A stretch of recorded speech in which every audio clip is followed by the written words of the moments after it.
25번째 진동이 울리는 순간 강준혁 팀장의 손은 이미 통제력을 잃고 파들파들 떨리고 있었습니다.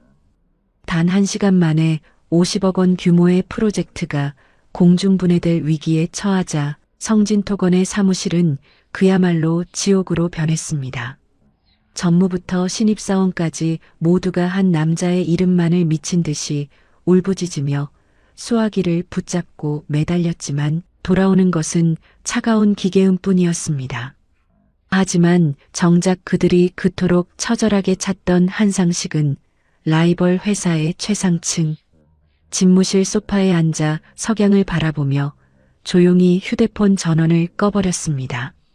불과 일주일 전 고졸이라는 이유로 짐짝처럼 버려졌던 만년 과장이 이제는 거대 건설사의 운명을 쥐고 흔드는 유일한 설계자가 되어 돌아온 것입니다. 쓰레기통에 처박혔던 그의 낡은 수첩 하나가 어떻게 건설업계의 판도를 뒤바꾸는 치명적인 무기가 되었는지 당시에는 아무도 짐작조차 하지 못했습니다. 이 남자가 준비한 기막힌 반전과 가슴 뻥 뚫리는 복수극이 궁금하시다면 지금 바로 구독과 좋아요 그리고 알림 설정 부탁드립니다. 지금 어느 나라 어느 도시에서 시청하고 계시는지 댓글로 남겨주세요. 여러분의 댓글 하나가 제게는 큰 힘이 됩니다. 끝까지 들으시면 인생을 바꾸는 큰 깨달음을 얻으실 겁니다. 그럼 이 모든 기적 같은 복수극의 서막이었던 2000년대 초반의 어느 무더운 여름날로 거슬러 올라가 보겠습니다. 성진토건의 대회의실에는 최신식 빔 프로젝터와 매끄러운 광택이 흐르는 노트북들이 자리를 잡기 시작했고 그 차가운 기계들 사이에서 한상식 과장은 이방인처럼 서 있었습니다. 25년 동안 전국 8도의 현장을 누비며 수만 장의 도면을 직접 손으로 넘기던 그였지만 이제 회사는 종이 도면 대신 데이터와 시스템이라는 낯선 단어들을 쏟아내고 있었습니다. 새로 부임한 33살의 강준혁 팀장은 그런 한상식을 마치 박물관에서 각 꺼낸 유물처럼 바라보았습니다. 강 팀장은 야심차게 준비한 디지털 대시보드를 띄우며 회의를 주도했습니다. 모든 공정률이 숫자로 환산되어 모니터 위를 유령처럼 떠다녔습니다. 강 팀장은 돌연 한상식에게 이번 청라 프로젝트의 핵심 협력사 명단을 화면에 띄워보라고 지시했습니다. 한상식의 등 줄기에 식은땀이 흘렀습니다. 그는 떨리는 손으로 마우스를 잡았지만 화면 속의 커서는 마치 길을 잃은 어린아이처럼 모니터 구성만을 빙글빙글 맴돌 뿐이었습니다. 폴더 하나를 여는 데만 수분이 걸렸고 그가 쩔쩔매는 사이 회의실 곳곳에서는 킥킥거리는 비웃음 소리가 새어나왔습니다. 젊은 사원들은 입을 가린 채 옆 사람과 눈짓을 주고받았고 그 노골적인 멸시는 한상식의 가슴에 날카로운 화살처럼 박혔습니다. 결국 강 팀장은 한숨을 내쉬며 직접 마우스를 뺏어들었습니다. 그는 한상식의 눈앞에서 보란듯이 단 한 번의 클릭으로 데이터를 불러온 뒤 한상식이 품고 있던 낡은 가죽 수첩을 가리키며 차갑게 말했습니다. 한 과장님, 시대가 변했습니다. 그런 곰팡내 나는 수첩 뒤적이며 시간 낭비하는 건 이제 죄악입니다. 모르면 그냥 가만히 계세요. 방해만 되니까요. 그 순간 회의실의 공기는 얼어붙었고 한상식은 자신의 25년 세월이 통째로 부정당하는 기분을 느꼈습니다. 모니터에 비친 자신의 얼굴은 한없이 초라해 보였고 사람들의 웃음소리는 천둥소리처럼 귓가를 때렸습니다. 그는 아무 말도 하지 못한 채 고개를 숙였습니다. 현장의 흙먼지는 이겨낼 수 있었지만 동료들의 비릿한 비웃음은 도저히 이겨낼 길이 없었습니다. 회의실에서 당한 모욕의 여운이 가시기도 전 강준혁 팀장은 한상식의 책상 앞으로 성큼성큼 다가왔습니다. 그의 손에는 최신형 태블릿 PC가 들려 있었고 그 매끄러운 화면 위에는 성진토건이 지난 수십 년간 쌓아온 협력업체 명단이 차갑게 떠 있었습니다. 강 팀장은 한상식이 정성스럽게 기록해둔 비고란의 메모들을 가리키며 헛웃음을 터뜨렸습니다. 거기에는 어느 업체 사장이 당뇨를 앓고 있는지, 어떤 소장이 낚시를 좋아하는지 같은 시스템으로는 절대 계산할 수 없는 살아있는 정보들이 빼곡했습니다. 강 팀장은 이를 두고 공과 사를 구별 못하는 정근대적인 악습이라며 몰아세웠습니다. 한상식은 당황하며 그 메모들이야말로 현장의 톱니바퀴를 돌리는 진짜 기름칠이라고 설명했습니다. 계약서 한 장보다 술 한 잔의 진심이 앞서는 곳이 건설 현장이라며 이 리스트가 없으면 당장 내일 터질 민원조차 막지 못할 것이라고 간곡히 말했습니다. 하지만 강 팀장의 눈에는 그저 무능한 늙은 과장의 변명으로만 들릴 뿐이었습니다. 그는 회사가 원하는 것은 예측 가능한 수치이지 누군가의 기분을 맞추는 감정 노동이 아니라며 단호하게 선을 그었습니다. 강 팀장은 한상식의 눈을 똑바로 응시한 채 마우스 오른쪽 버튼을 눌러 비고란의 모든 내용을 선택했습니다. 그가 삭제 버튼을 누르는 데는 단 10초도 걸리지 않았습니다. 25년간 한상식이 발로 뛰며 얻어낸 수천 명의 마음이 모니터 안에서 순식간에 흔적도 없이 증발해버렸습니다. 화면이 하얗게 비워지자 한상식의 가슴 속에서도 무언가 툭 하고 끊어지는 소리가 들렸습니다. 강 팀장은 이제야 데이터가 깔끔해졌다며 만족스러운 표정으로 돌아섰고 남겨진 한상식은 텅 빈 모니터만을 멍하니 바라보았습니다. 그것은 단순한 정보의 삭제가 아니라 그가 지켜온 삶의 방식에 대한 사형 선고와도 같았습니다. 사무실의 에어컨 바람은 유난히 차가웠고 한상식의 낡은 의자는 비명처럼 삐걱거리는 소리를 내뱉었습니다. 박도준 전무의 집무실에는 에어컨 돌아가는 기계음만이 공허하게 울려 퍼졌습니다. 책상 위에는 명예퇴직이라는 이름의 사형 선고장이 놓여 있었고 한상식 과장은 그 종이 한 장에 자신의 25년 세월이 담겨 있음을 직감했습니다. 박 전무는 창밖을 바라보며 회사가 젊어져야 한다는 말만 무미건조하게 되풀이했습니다. 강준혁 팀장은 그 옆에서 비릿한 미소를 지으며 빨리 서명이나 하라는 듯 눈짓으로 재촉했습니다. 결국 펜을 든 한상식의 손이 미세하게 떨렸습니다. 사각거리며 종이를 긋는 소리는 마치 그의 심장을 도려내는 칼소리 같았습니다. 퇴직금 액수를 설명하는 강 팀장의 목소리는 이미 들리지 않았습니다. 오직 25년이라는 숫자가 뇌리를 강하게 때릴 뿐이었죠. 사무실로 돌아온 그를 반기는 건 얼음처럼 차가운 시선뿐이었습니다. 동료들은 약속이라도 한 듯 고개를 숙였고 몇몇 후배는 이미 그의 자리에 어떤 새 장비를 놓을지 속닥거리고 있었습니다. 한상식은 묵묵히 짐을 쌌습니다. 10년 넘게 키워온 작은 선인장과 누렇게 변한 마우스패드, 그리고 25년의 역사가 담긴 낡은 가죽 수첩을 종이 상자에 담았습니다. 회사를 나서는 길, 하늘은 마치 그의 마음을 대변하듯 갑작스러운 폭우를 쏟아냈습니다. 사옥 정문 앞에서 한상식은 잠시 멈춰섰습니다. 그때 뒤따라 나온 강 팀장이 그의 등을 향해 독서를 내뱉었습니다. 한 과장님, 이젠 이런 구질구질한 풍경도 끝입니다. 다시는 이 근처에 얼씬도 하지 마세요. 그게 서로를 위한 예의 아닙니까? 그 순간 젖은 상자의 밑바닥이 찢어지며 품 안의 수첩이 진흙탕 속으로 떨어졌습니다. 25년의 땀과 눈물이 배어있는 그 수첩이 더러운 빗물에 잠기는 모습은 마치 버려진 한상식 자신의 처지와 똑같았습니다. 강 팀장은 그 모습을 보며 혀를 차더니 쓰레기는 제자리를 찾아가는 법이라며 비웃음을 남기고 건물 안으로 들어갔습니다. 빗속에 홀로 남겨진 한상식은 무릎을 꿇고 진흙투성이가 된 수첩을 소중히 닦아냈습니다. 비록 회사는 그를 쓰레기처럼 버렸을지언정 그는 자신이 지켜온 신뢰와 이념만은 포기할 수 없었습니다. 흐려진 시야 너머로 성진토건의 화려한 간판이 보였지만 그는 결코 뒤돌아보지 않고 빗속으로 묵묵히 걸음을 옮겼습니다.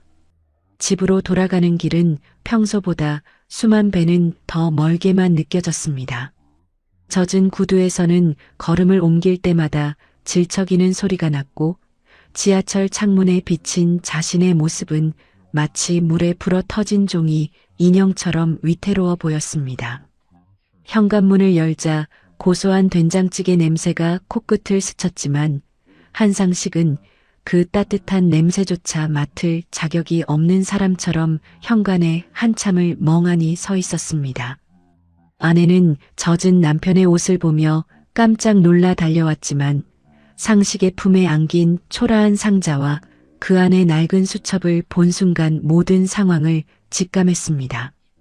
아내는 원망하는 말 한마디 내뱉지 않았지만 저녁 식사 내내 이어지는 무거운 침묵과 이따금 들려오는 깊은 한숨이 상식의 가슴을 난도질했습니다. 늦은 밤 아내는 조심스럽게 둘째 아이의 대학 등록금 고지서를 식탁 위에 올려두며 나지막이 말했습니다. 다음 학기 등록금은 어떻게 해야 할지 걱정이라는 그 짧은 한마디의 상식은 비로소 자신이 벼랑 끝에 서 있음을 깨달았습니다. 다음 날 아침 상식은 습관처럼 새벽 5시 반에 눈을 떴지만 갈 곳이 없었습니다. 그는 지푸라기라도 잡는 심정으로 거실 소파에 앉아 낡은 수첩을 펼쳤습니다. 손때 묻은 수천 장의 명함 중에서 평소 형님 동생하며 아끼던 협력업체의 김 사장 번호를 찾아냈습니다. 10년 전 김 사장의 회사가 부도 위기에 처했을 때 상식이 자신의 퇴직금 담보대출까지 알아봐주며 살려냈던 인물이었죠. 떨리는 손으로 통화 버튼을 눌렀지만 들려오는 목소리는 예전에 그 살가웠던 동생이 아니었습니다. 김 사장은 바쁘다며 신경질적으로 전화를 받더니 상식의 사정을 듣자마자 차갑게 말을 잘랐습니다. 아니, 한 형님. 이제 성진토건 과장 아니시잖아요. 저도 지금 강 팀장님 비위 맞춰야 해서 바쁩니다. 이제 이런 일로 전화하지 마세요. 전화는 무심하게 끊겼고 상식은 멍하니 휴대폰 화면만 바라보았습니다. 어제까지 자신을 생명의 은인이라 부르던 사람도 이제는 직함이 없는 한상식을 그저 귀찮은 늙은이 취급할 뿐이었습니다. 25년간 쌓아온 신뢰가 모래성처럼 허무하게 무너져 내리는 순간이었습니다. 그는 수첩을 덮고 두 손으로 얼굴을 감싸쥐었습니다. 회사를 잃은 것보다 더 아픈 것은 자신이 믿어온 인간관계와 진심이 고작 직함 하나에 좌우되는 가벼운 것이었다는 사실이었습니다. 그는 거실 바닥에 주저앉아 소리 없는 눈물을 흘렸습니다. 가장으로서의 자부심도 기술자로서의 긍지도 모두 빗물에 씻겨 내려간 듯 했습니다. 하지만 그가 이 절망의 구렁텅이에서 울고 있을 때 성진토건에서는 그가 지워버린 데이터들이 거대한 재앙이 되어 서서히 그들을 덮치기 시작했습니다. 한상식이 회사를 떠나고 정확히 일주일이 흘렀습니다. 성진토건의 야심작인 청라 신도시 프로젝트 현장은 겉으로 보기에 평온했지만 그 내부는 이미 녹슨 톱니바퀴처럼 비명을 지르며 삐걱거리고 있었습니다. 강준혁 팀장은 사무실의 커다란 모니터 앞에 앉아 승전보를 기다리는 장군처럼 거만하게 디지털 대시보드를 응시했습니다. 화면 속 모든 지표는 초록색 불을 밝히며 시스템이 지극히 정상임을 알리고 있었습니다. 하지만 평화로운 정적을 깬 것은 현장 소장의 다급한 전화 한 통이었습니다. 레미콘 업체들이 약속이라도 한 듯 일제히 공급을 중단했다는 마른 하늘의 날벼락 같은 소식이었습니다. 강 팀장은 당황하며 모니터를 뒤졌습니다. 시스템상으로는 어제 이미 모든 입금이 완료되었고 계약서상 공급에 차질이 생길 이유는 단 하나도 없었기 때문입니다. 강 팀장은 곧바로 레미콘 업체 사장에게 전화를 걸어 차가운 목소리로 항의했습니다. 사장님, 계약서 조항 잊으셨습니까? 일방적인 공급 중단은 명백한 계약 위반입니다. 법적으로 대응하겠습니다. 하지만 돌아온 대답은 서늘한 비웃음뿐이었습니다. 계약서라니요. 우리 쪽 장비에 갑자기 큰 문제가 생겼다는데 팀장님이 어떻게 하겠습니까? 시스템으로 고쳐보시든가요. 전화를 끄는 강 팀장의 얼굴이 벌겋게 달아올랐습니다. 그는 도무지 이해할 수 없었습니다. 오차없는 시스템으로 모든 공정을 통제하고 있다고 믿었지만 현장의 사람들은 그 시스템 밖에서 자신들만의 언어로 움직이고 있었습니다. 한상식 과장이 있었다면 새벽같이 달려가 사장님과 뜨끈한 해장국 한 그릇을 나누며 벌써 해결했을 문제였지만 강 팀장에게는 그럴 수첩도 녹아들 인연도 없었습니다. 사무실의 공기는 점차 납처럼 무거워졌습니다. 현장에서는 자재가 끊겼고 인부들은 지시가 불명확하다며 아예 공구를 놓아버린 채 그늘에 주저앉았습니다. 강 팀장은 이 모든 것이 일시적인 오류이거나 현장 사람들의 단순한 반항이라고 애써 자신을 다독였습니다. 하지만 그것은 거대한 재앙의 서막일 뿐이었습니다. 시스템은 여전히 완벽한 수치를 내뱉었지만 정작 그 수치를 현실로 만들어낼 사람들의 진심은 이미 성진토건을 떠나 있었습니다. 한상식이 찢어진 상자에 담아나갔던 것은 단순한 낡은 수첩이 아니라 2000년대 건설 현장을 지탱하던 보이지 않는 질서 그 자체였다는 사실을 강 팀장은 여전히 깨닫지 못하고 있었습니다. 현장의 마비에 이어 더 큰 재앙은 시청의 높은 담벼락 너머에서 시작되었습니다.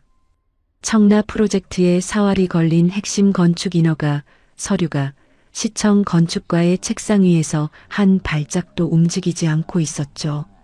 강준혁 팀장은 최신 전산 프로그램으로 작성된 완벽한 기획안을 자신하며 공식적인 전자 우편과 문서들을 수십 차례 발송했습니다. 법규와 규정상 아무런 하자가 없었기에 그는 당연히 일주일 안에 승인이 떨어질 것이라 장담하며 전무에게 보고까지 마친 상태였습니다. 하지만 시청의 반응은 차가운 얼음장과 같았습니다. 담당자인 박 사무관은 강 팀장의 세련된 기획안을 훑어보지도 않은 채 서류 구석에 사소한 문구 하나를 트집 잡아보한 명령을 내릴 뿐이었습니다. 강 팀장은 도무지 이해할 수 없었습니다. 그는 직접 시청을 찾아가 박 사무관에게 따지듯 물었습니다. 모든 법적 요건을 완벽하게 갖췄는데 대체 무엇이 더 필요하다는 말씀입니까? 박 사무관은 안경을 고쳤으며 무미건조한 목소리로 대답했습니다. 절차대로 검토 중입니다. 공무라는 게 팀장님 기분 맞춰서 서두를 수 있는 일이 아니지 않습니까? 규정대로 기다리세요. 강 팀장은 이를 두고 공무원들의 고질적인 관료주의라며 분노했지만 정작 그가 놓치고 있는 것은 따로 있었습니다. 과거 한상식 과장은 서류를 제출하기 열흘 전부터 담당자의 업무 부담을 살피고 이른 새벽 따뜻한 캔 커피 하나를 건네며 현장의 어려움을 진심으로 공유하던 사람이었습니다. 그것은 뇌물이 아니라 서로의 노고를 인정하는 인간적인 예우였습니다. 하지만 강 팀장에게 공무원은 그저 자신의 명령을 이행해야 할 전산체계의 부속품일 뿐이었습니다. 차가운 전자 우편으로만 모든 것을 해결하려는 그 오만한 태도에 수십 년간 현장을 지켜온 이들은 마음의 빗장을 굳게 걸어 잠갔습니다.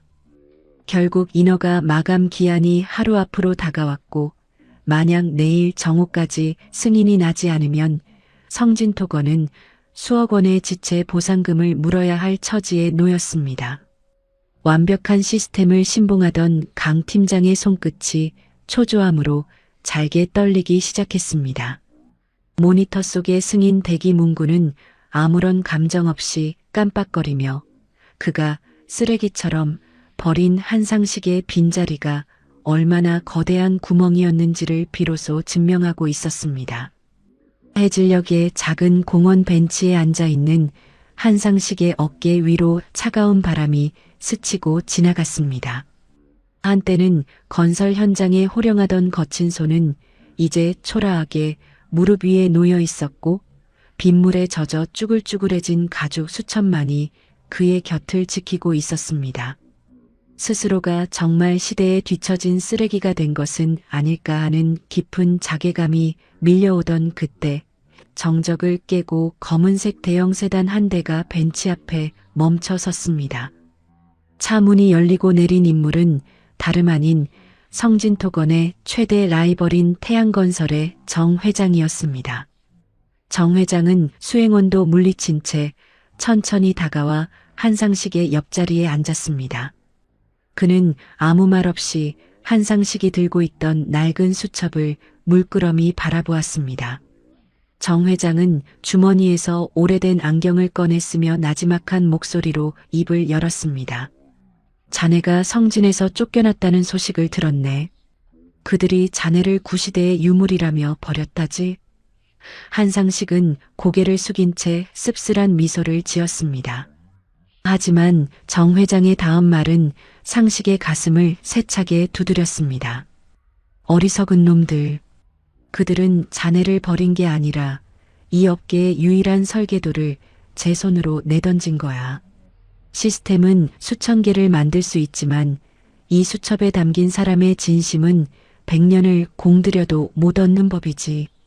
정 회장은 한상식에게 태양건설의 상무급 고문 자리를 제안하며 강 팀장이 망쳐놓은 청라 프로젝트를 수습할 수 있는 유일한 키는 오직 한상식뿐이라고 단언했습니다. 상식은 처음에는 자신의 귀를 의심했습니다.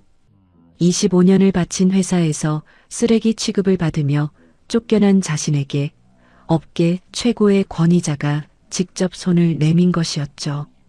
정 회장은 상식의 거친 손을 꽉 잡으며 다시 한번 힘주어 말했습니다. 한상무, 자네가 쌓아온 건 낡은 인맥이 아니라 살아있는 역사야. 이제 그 역사가 얼마나 무서운지 저들에게 보여줄 때가 되지 않았나? 그 순간 한상식의 눈동자에 잃어버렸던 생기가 돌아오기 시작했습니다. 무너진 가장의 무게에 짓눌려 있던 그의 척추가 꼿꼿하게 펴졌습니다. 태양건설이라는 거대한 날개를 단 그는 이제 더 이상 비 맞은 생쥐가 아니었습니다. 성진토건이 감히 상상도 못할 압도적인 보복과 반전의 서막이 그 조용한 공원 벤치 위에서 비로소 시작되고 있었습니다. 성진토건의 월요일 오전은 평소와 다른 기괴한 비명과 고함으로 시작되었습니다.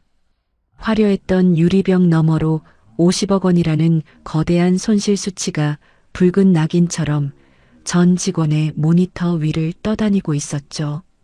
청라 프로젝트의 인허가는 최종적으로 반려되었고 현장은 자재 공급 중단으로 인해 멈춰버린 거대한 고철 덩어리처럼 변해버렸습니다. 강준혁 팀장은 자신의 오차없는 시스템이 왜 이런 참혹한 결과를 내뱉었는지 도무지 이해할 수 없었습니다. 그는 모니터 속의 수치들을 미친 듯이 뒤적였지만 거기에는 사람의 마음이나 현장의 분위기 같은 변수는 존재하지 않았습니다. 박도준 전무는 책상을 부서질 듯 내리치며 강 팀장의 얼굴에 서류 뭉치를 내던졌습니다. 당장 해결책을 내놓으라는 전무의 서슬 퍼런 명령에 강 팀장은 아무런 대답도 하지 못한 채 그저 고개만 숙이고 있었습니다.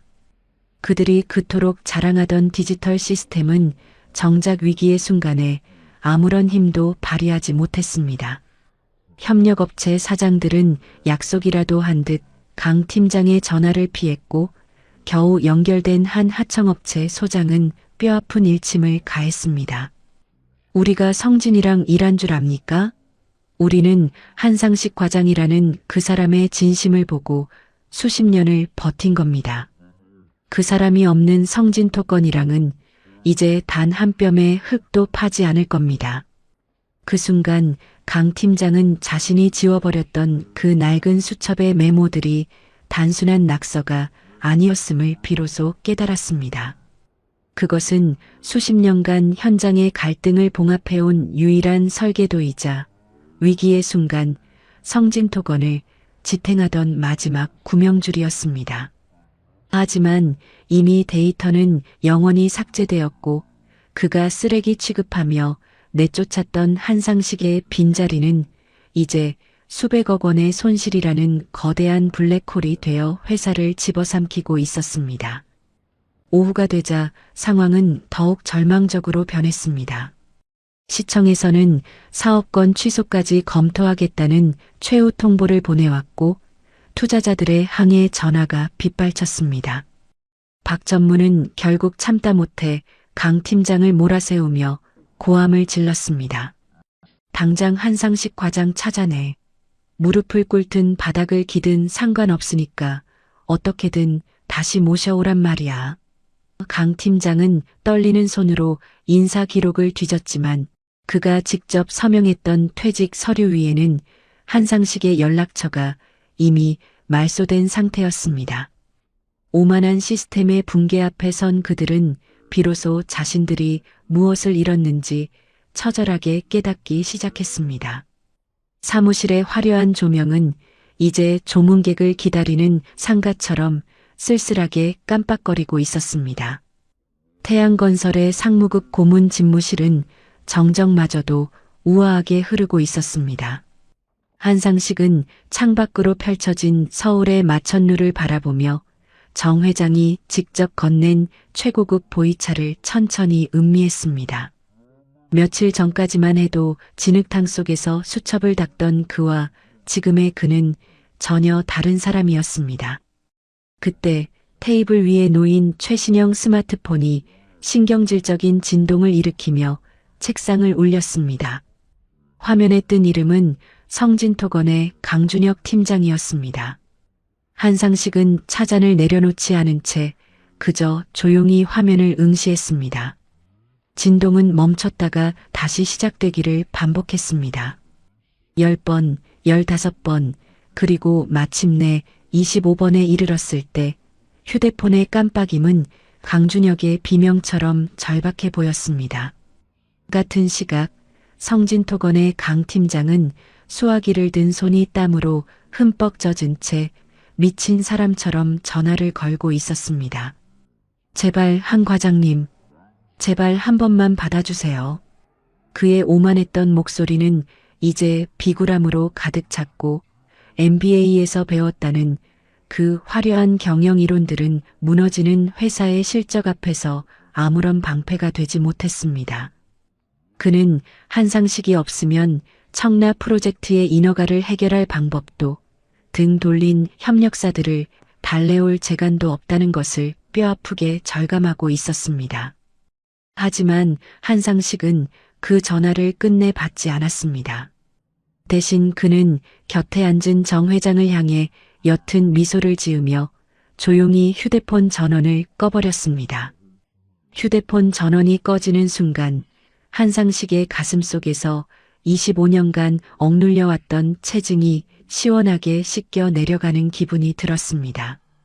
그것은 단순한 무시가 아니라 자신을 쓰레기처럼 내던졌던 오만한 시스템을 향한 가장 강력한 응징이었습니다. 정 회장은 그 모습을 흐뭇하게 바라보며 고개를 끄덕였습니다. 한 상무, 침묵만큼 무서운 대답은 없는 법이지. 이제 그들이 자네의 가치를 돈이 아닌 생존의 문제로 느끼게 될 거네.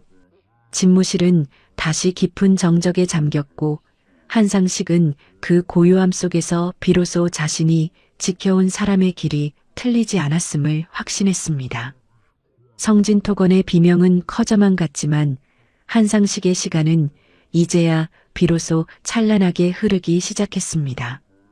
태양건설 본사의 육중한 대리석 복도를 걷는 강준혁 팀장과 박도준 전무의 발소리는 마치 도살장으로 끌려가는 죄수처럼 무겁고 위태로웠습니다.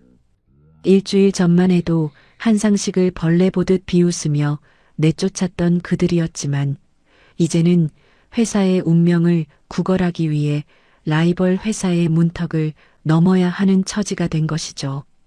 비서의 안내를 받아 도착한 상무 고문실의 문이 열리자 그곳에는 맞춤 정장을 매끄럽게 차려입은 한상식이 거대한 원목 책상 뒤에 앉아 있었습니다. 강 팀장은 순간 자신의 눈을 의심했습니다. 빗물에 젖어 비틀거리던 만년 과장의 모습은 간대없고 그 자리에는 범접할 수 없는 위엄을 풍기는 노련한 경영자의 아우라가 가득했기 때문입니다. 박 전무는 비굴한 미소를 지으며 먼저 허리를 숙였습니다. 한 상무님, 아니 한 형님. 저희가 정말 큰 실수를 했습니다. 회사가 지금 풍전등화의 위기입니다. 제발 그 인허가 담당자들과 협력사 사장님들 마음 좀 돌려주십시오. 강 팀장 역시 자존심을 모두 내려놓은 채 바닥을 기듯 애원했습니다. 과장님, 제가 어리석었습니다. 시스템이 전부인 줄 알았습니다. 제발 그 수첩에 적힌 명단 좀 공유해 주십시오. 제가 무릎이라도 꿇겠습니다.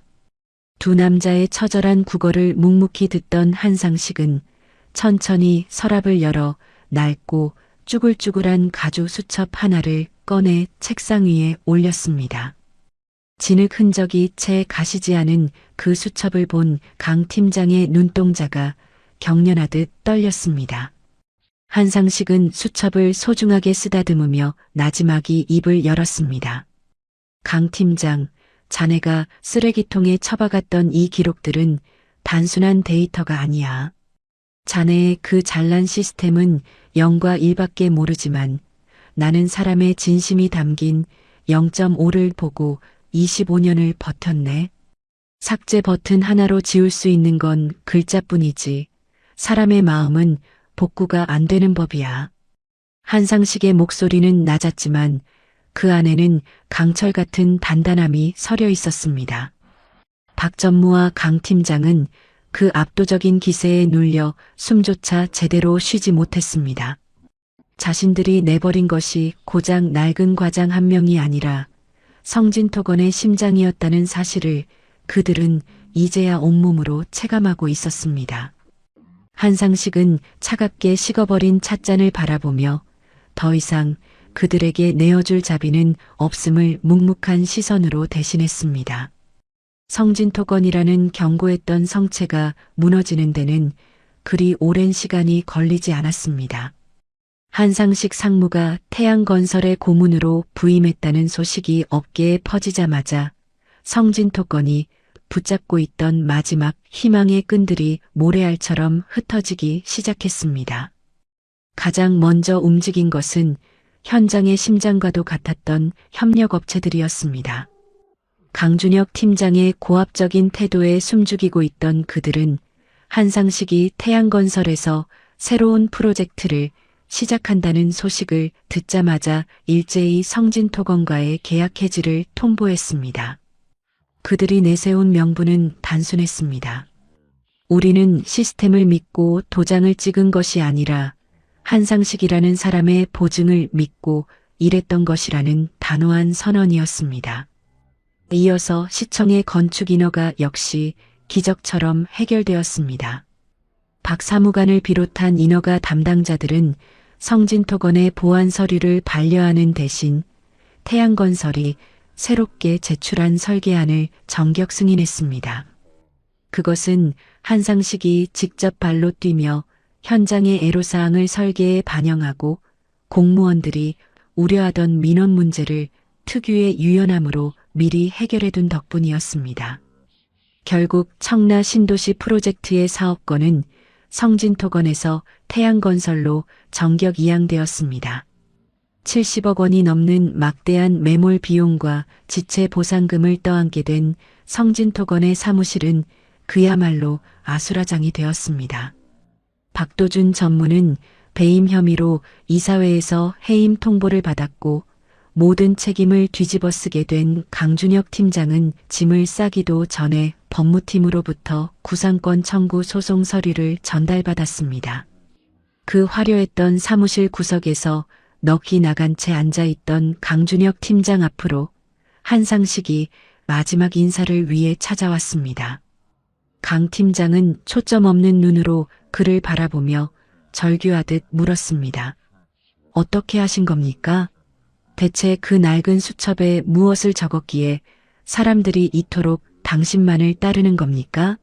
시스템보다 규정보다 더 강한 게 대체 뭡니까? 한상식은 조용히 자신의 가죽 수첩을 덮으며 대답했습니다. 시스템은 사람을 부품으로 보지만 나는 사람을 동료로 봤네. 자네가 숫자를 계산할 때 나는 사람의 눈물을 닦아줬고 자네가 결과를 재촉할 때 나는 과정의 고단함을 함께했지. 계약서의 잉크는 마르면 지워지지만 진심으로 맺은 인연은 빗물에도 씻기지 않는 법이라네. 한상식은 절망에 빠진 강준혁을 뒤로하고 당당하게 사무실을 걸어 나왔습니다.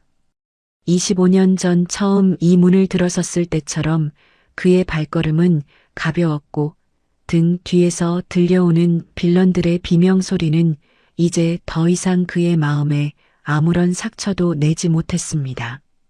그는 라이벌 회사의 임원이 되어 복수한 것이 아니었습니다. 그저 자신이 평생을 바쳐 증명해온 사람의 가치가 틀리지 않았음을 무너져가는 성진토건의 잔해 위에서 온 세상에 증명해 보인 것이었습니다. 태양건설의 깃발이 청라 현장에 높이 걸리는 순간 한상식은 비로소 진정한 승리의 미소를 지을 수 있었습니다.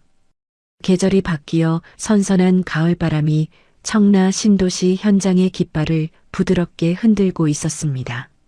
성진토건이 떠난 자리에는 태양건설의 새로운 건물이 당당하게 올라가고 있었고 그 중심에는 이제 고문이 아닌 신규 사업 부문장으로서 현장을 지휘하는 한상식이 서 있었습니다. 그의 손에는 여전히 낡고 해진 가죽 수첩이 들려 있었지만 이제 그 안에는 과거의 상처 대신 새로운 인연과 희망의 기록들이 빼곡히 채워지고 있었습니다. 가끔 들려오는 소문에 따르면 강준혁 전 팀장은 업계에서 완전히 퇴출당해 작은 건재상 점원으로 일하며 하루하루를 버티고 있다고 했습니다. 시스템이 전부라 믿었던 그에게 사람의 마음을 잃은 사회는 그 어떤 인색한 프로그램보다 더 차가운 곳이었을 겁니다. 한상식은 해질녘 노을을 바라보며 자신에게 전화를 걸어왔던 수십 명의 협력사 사장님들을 떠올렸습니다. 그들이 원했던 건 태양건설이라는 이름표가 아니라 비가 오나 눈이 오나 현장에서 함께 땀 흘리며 진심을 나누었던 한상식이라는 사람 그 자체였습니다. 그는 이제 확신합니다. 세상이 아무리 빨라지고 디지털과 인공지능이 지배하는 시대가 와도 결국 세상을 움직이는 마지막 열쇠는 사람과 사람 사이의 온기라는 사실을 말이죠. 그는 곁에서 도면을 살피던 젊은 대리에게 자신의 낡은 수첩을 슬며시 보여주며 나지막이 말했습니다. 이보게, 데이터는 머리를 움직이지만 진심은 마음을 움직이는 법이라네. 자네도 숫자를 채우기 전에 사람의 마음을 먼저 채우는 법을 배우게나. 오늘 이 이야기는 우리에게 소중한 깨달음을 줍니다. 눈에 보이는 스펙과 화려한 기술보다 더 강력한 무기는 오랜 시간 묵묵히 쌓아온 신뢰와 진심이라는 것을 말입니다. 혹시 지금 여러분도 주인공 한상식처럼 누군가에게 무시당하거나 자신의 가치를 인정받지 못해 힘든 시간을 보내고 계시는가요? 절대로 포기하지 마십시오. 여러분이 쌓아온 진심은 결코 사라지지 않으며 언젠가 반드시 가장 찬란한 순간에 여러분의 편이 되어줄 것입니다. 지금까지 이야기 친구와 함께 해주셔서 진심으로 감사합니다. 여러분의 인생에도 한상식 상무가 보여준 기적 같은 반전과 따뜻한 신뢰가 가득하시길 진심으로 응원하겠습니다.